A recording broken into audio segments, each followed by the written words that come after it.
Assalamualaikum warahmatullahi wabarakatuh. Perkenalkan, nama saya Siti Nuraisya dari kelas A, Program Studi Pendidikan Bahasa dan Sastra Indonesia, Fakultas Bahasa dan Sastra. Di sini saya akan menjelaskan sedikit mengenai problema fonologis dalam bahasa Indonesia. Baiklah, yang pertama yaitu problema akibat unsur serapan. Adanya unsur bahasa asing yang terserap ke dalam bahasa Indonesia juga membuat problema tersendiri. Hal itu terlihat pada kekacauan dan keraguan-raguan pemakaian bentuk data-data, dantum-dantum, data ataupun dantum, fakta-fakta, faktum-faktum, fakta-atum-faktum, alumni, alumnus, para alumni dan para alumnus. Kita tahu bahwa kata data dan dantum, fakta dan faktum, alumni dan alumnus berasal dari bahasa Latin yang masing-masing pasangan kata itu berarti jamak dan tunggal. Ternyata dari pasangan itu yang terserap ke dalam bahasa Indonesia hanyalah bentuk jamaknya, yaitu data, fakta, dan alumni. Sedangkan bentuk tunggalnya yaitu dantum, faktum, dan alumnus tidak terserap ke dalam bahasa Indonesia. Baiklah, yang kedua yaitu problema akibat pengaruh kedaerahan.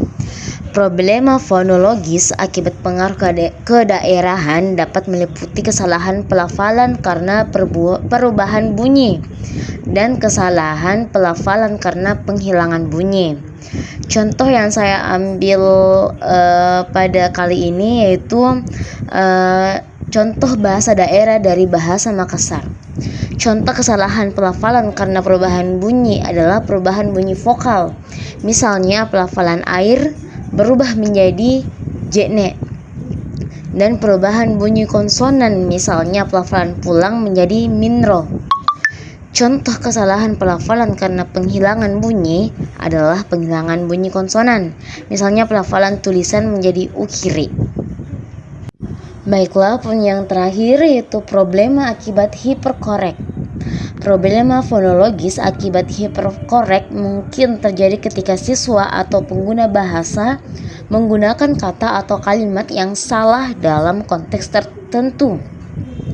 Hiperkorek yang berarti terlalu tepat atau terlalu betul adalah gejala bahasa yang menunjukkan sesuatu yang salah, baik dalam ucapan maupun tulisan ataupun ejaan. Contoh problema fonologis akibat hiperkorek adalah penggunaan kata atau kalimat yang salah dalam konteks tertentu, seperti penggunaan kata insaf atau sah dalam konteks pengucapan. Kesalahan dalam penggunaan konsonan atau vokal seperti perubahan vokal V menjadi F dalam bahasa Indonesia. Kesulitan dalam pronunsiasi atau penulisan kata yang berasal dari unsur serapan seperti kata data yang seharusnya diucapkan sebagai datum. Untuk mengatasi masalah ini, penting untuk memahami gejala hiperkorek dan menganalisis kesalahan dalam penggunaan bahasa. Dengan memahami sifat dan penyebab gejala hiperkorek, kita dapat mengembangkan strategi pembelajaran yang efektif untuk mengatasi kesalahan ini dan meningkatkan kualitas komunikasi dalam bahasa Indonesia. Baiklah, itu tadi penjelasan singkat dari saya mengenai problema fonologis dalam bahasa Indonesia. Jika ada kesalahan kata dalam penjelasan saya tadi, mohon maaf sebesar-besarnya. Saya akhiri dengan ucapan wabillahi taufiq walhidayah. Wassalamualaikum warahmatullahi wabarakatuh.